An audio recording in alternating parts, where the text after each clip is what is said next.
I got my shipment of Robert Murray Smith's graphene ink, 1 litre of it. That came the other day. I'm surprised how quick it came actually. I've had it in quarantine for about 5 days. I'm going to wrap up these experiments.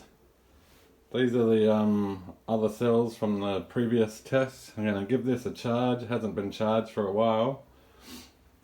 It's on 3-volt charge at the moment.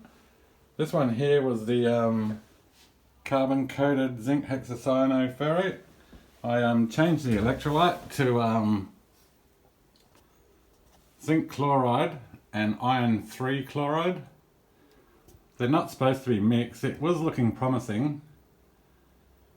They're supposed to be in a fuel cell type thing, but it's a 3-layer. They're supposed to be zinc chloride, I think sodium sulphate, and then the iron 3 chloride separated.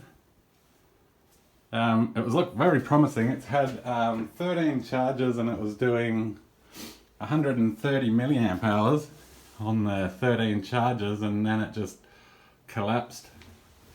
It's actually dead cell now. It's got iron built up onto the positive side. So I'm going to pull it apart in a minute and check out what's wrong with it. I might scrape off the iron and try another charge on the cell while I'm waiting for that one to charge up. Then I can get rid of all these and I'm going to use the ink as a binder. And I think my zinc bromide for the flow cell has arrived. I've got to go pick it up at 2 PM today. But I don't have any pumps. I did manage to get a pulse width modulator controller, which is not too bad. This is rated from 6 volts to 60 volts and 30 amps. So that looks pretty sporty. I haven't tried it out yet. It's pretty light. Hopefully it works. Should work. We can adjust it. And I think we can change the direction. Not sure. No, I think that's just go up and down with the thing. Stop and run. That was, I think that was like 20 bucks. So I might go to the wrecking yard today instead and get some windscreen wiper water pumps and use them instead, because the seller I tried to buy them off of eBay said he ran out after saying he had some. So I'll get back later. I'll pull this thing apart, check it out, scrape it off, show what the results are on the internals there. But it's totally dead. It was taking a 3-hour charge and running for over an hour and a half on 50 milliamps, generating 100 milliamp hours and a bit more. Okay, I'm back and ready to pull that cell apart. I'll just glove up. It's zinc chloride and iron 3 chloride. I've got glasses on for splashing. Don't want any of that in your eyes. Okay.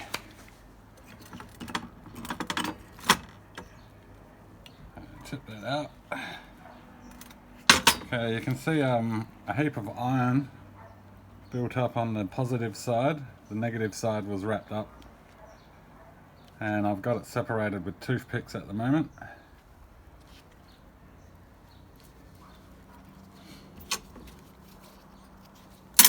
Right, take those toothpicks out first.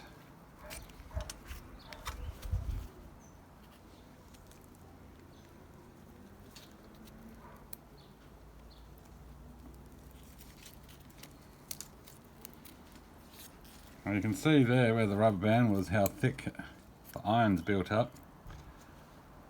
If I get it in the camera.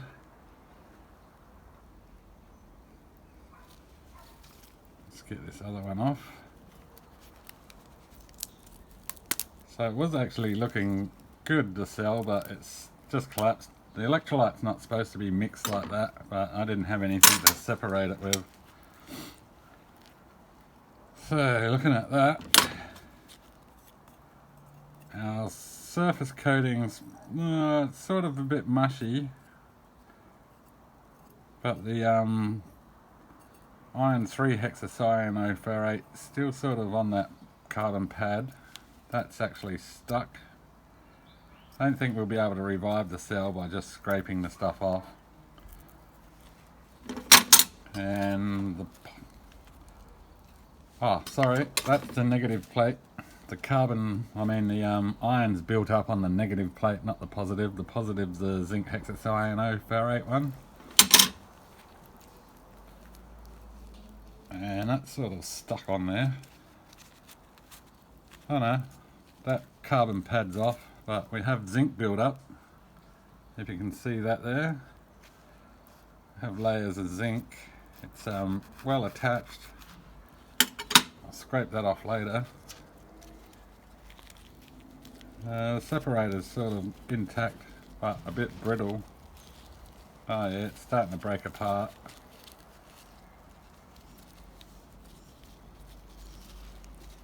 Oh yeah, and the carbon coating's actually separating. Yep. Due to high charge maybe, too long a charge. So that could be the reason the cells sort of dropped. So that was the carbon pad with zinc hexacyanoferrate coated in electrolyte.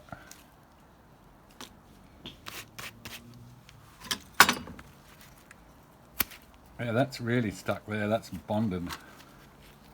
The iron 3 one.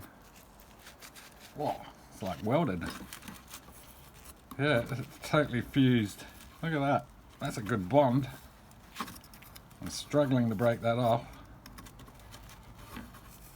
It's not going to come off in one go. So the iron's actually really gotten through there. Yeah.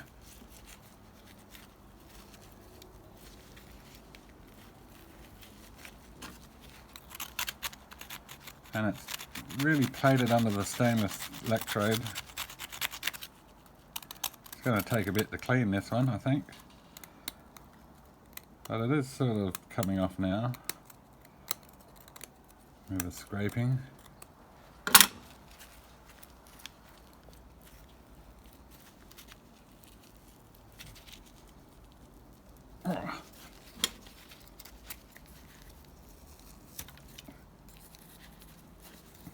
Yeah, that's a really good bond. It's just totally breaking that pad apart.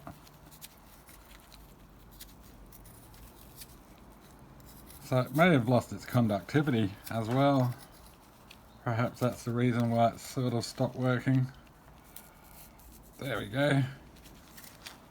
Oh yeah, so it's clear on that side. It's developed a smooth layer there, which is quite hard. So see how clear it is under there?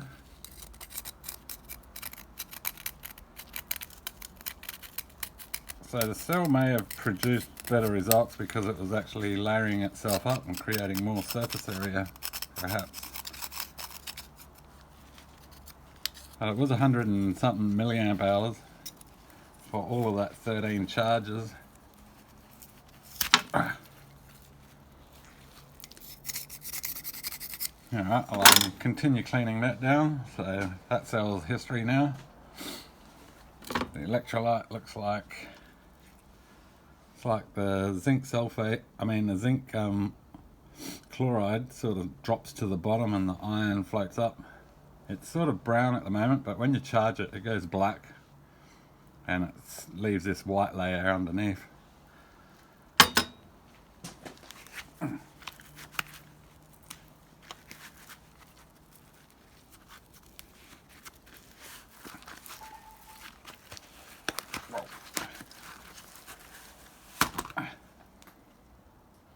Okay, I've cleaned the cells down. This is the positive side. We have a rough coating where the carbon was of zinc, and sort of somewhat of a nice build-up of zinc metal on the back side of that cell. The zinc chloride was sort of etching, the edges of the material, the stainless plate. So 316 will be etched with zinc chloride by the looks of the corrosion. And for the negative side plate, the iron scraped off with a wood chisel, not too bad. That was the side with the pad on, so that's relatively clean. There's a little bit of no, that one hasn't been etched much at all. Just a bit around there is rough feeling compared to up here where it wasn't in the electrolyte. And where the rubber band was, it's sort of etched on the rubber band side. Only the lower one, I can feel a little indent. It's like about 1/2 mil maybe eaten into there. So the iron coating it protected the surface by the looks of it, because that's where the other rubber band was too, and it's sort of etched into there. Now a grinder will fix that up, clean it up so I can use it again.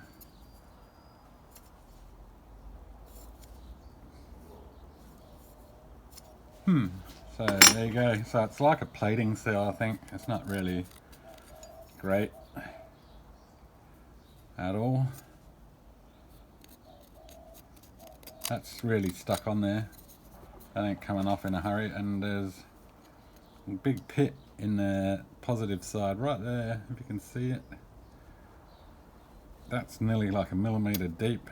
That could be inside the zinc layer. I reckon it goes into the stainless there. But in the article, the zinc chloride and the iron 3 chloride needs to be separated, not mixed. What I also noticed, if I submerged this cell into the liquid and it was past the separator, it would leak rapidly. It'd still leak while it was above the liquid level, the separator, but not as fast as it would when that's totally submerged and touching both cells. So it's a leaky sort of electrolyte in that form.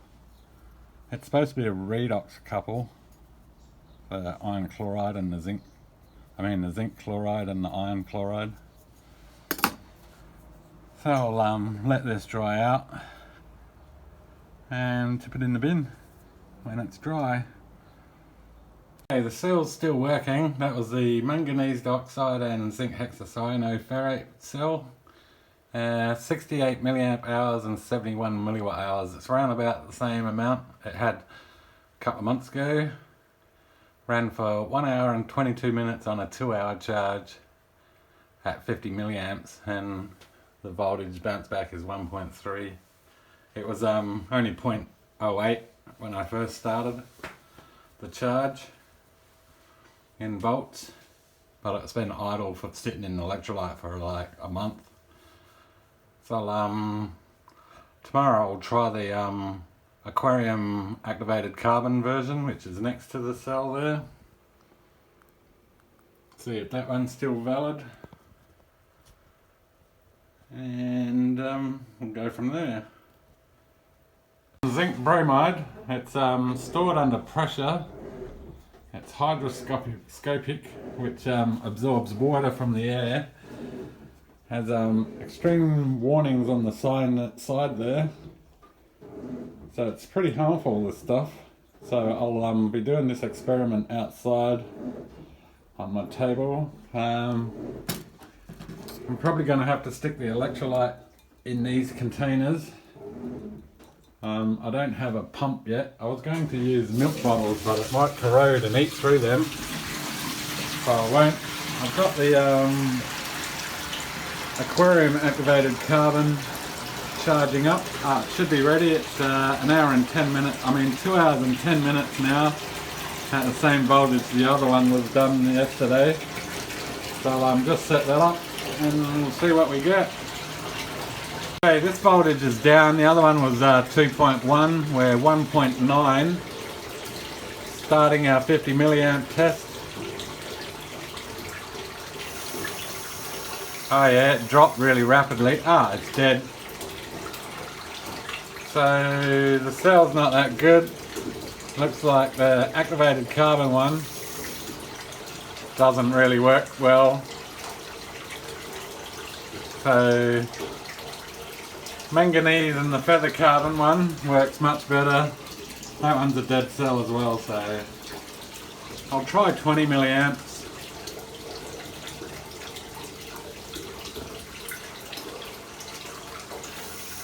Okay, it can do 20 milliamps just, and it's dropping. Nah, it's dead. Totally dead cell. What I'll do, I think they work like this.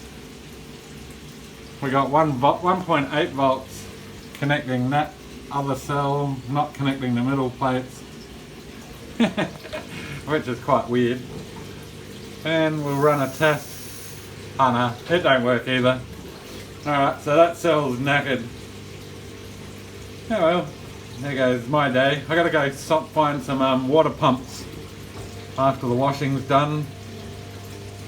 Hopefully they don't want too much money. On eBay for a windscreen wiper water pump they want 20 bucks. They're quite dear and hard to get. Okay, a little update.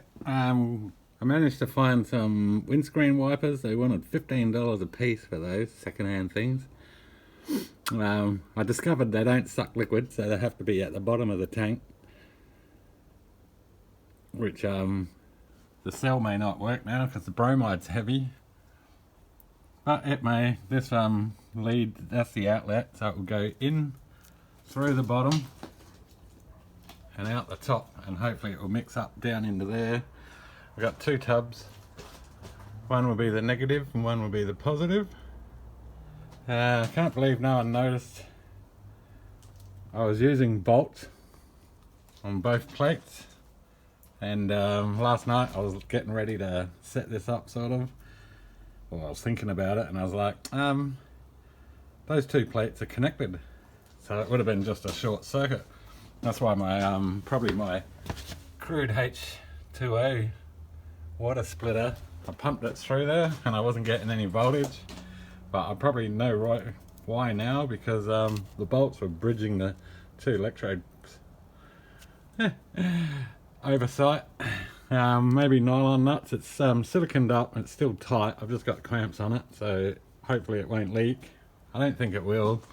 When I was pulling the bolts out, the plates were pretty rigid down in there. So we got two pieces of carbon attached to this outer electrode on the inside, of course. I've siliconed up the holes, hopefully they don't leak.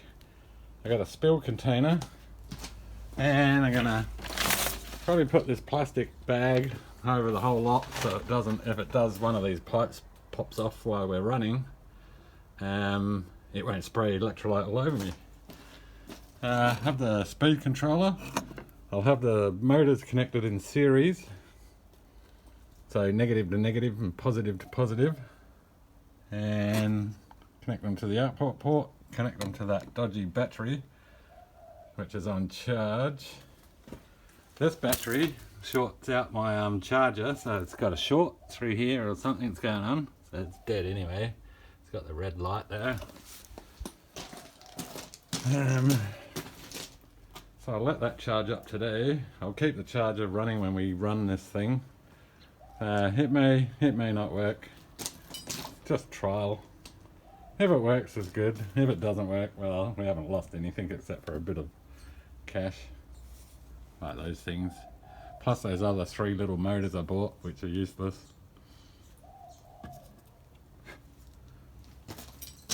Okay, until I get to do this. I can't wait.